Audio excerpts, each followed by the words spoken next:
Alors, bien le bonjour à tous et bienvenue à la capsule express du coach Grondin pour le Venice Gym. Alors, le Venice Gym, en ce moment, nous sommes au 1254 boulevard Louis XIV. Vous avez une succursale à Saint-Romuald et vous avez une succursale aussi en même temps à Saint-Augustin-les-Maures. Aujourd'hui, nous allons regarder comment performer sur un Mission Fly. Alors, sensiblement, cet appareil-là devrait être retrouvé dans les 3 différents gymnases que je vous ai nommés. Le principe est toujours très simple. Moi, ce que je vais conseiller, premièrement, la position qui est assise, prenez le banc, mettez-le au plus bas. Moi, c'est personnel, je vous dirais, parce que ça va nous permettre de délimiter l'amplitude du mouvement avec lequel on va travailler. Okay? Sensiblement, on a des caoutchoucs ici qui vont nous identifier la prise au niveau des mains. Alors, je vous dirais ajustement. Ajustement ici au niveau de l'amplitude du mouvement. Okay? Si vous êtes plus ou moins flexible à 1 peu plus flexible, vous pouvez le mettre à 2. Plus que ça va devenir plutôt dangereux un peu.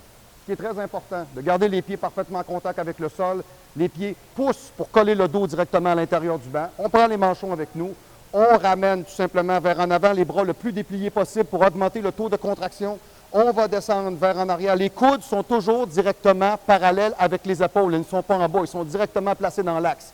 Ouverture complète, coller les omoplates au fond parfaitement au maximum, revenir avec les bras parfaitement dépliés. Que je peux vous dire qu'après 25 ans d'expérience comme culturiste et entraîneur, une très bonne manière de l'exécuter, c'est vraiment celle-là.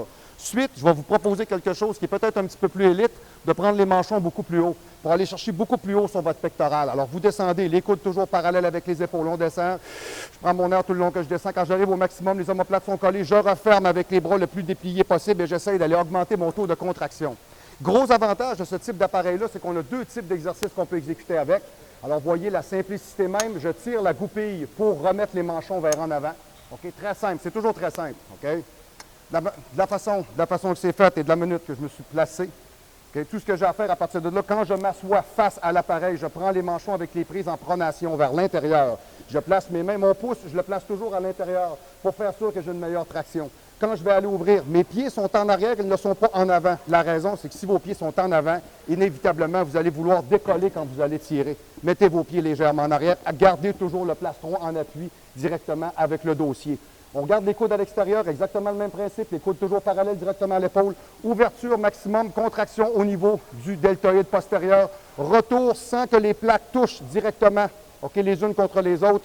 Contraction, retour, tout simplement.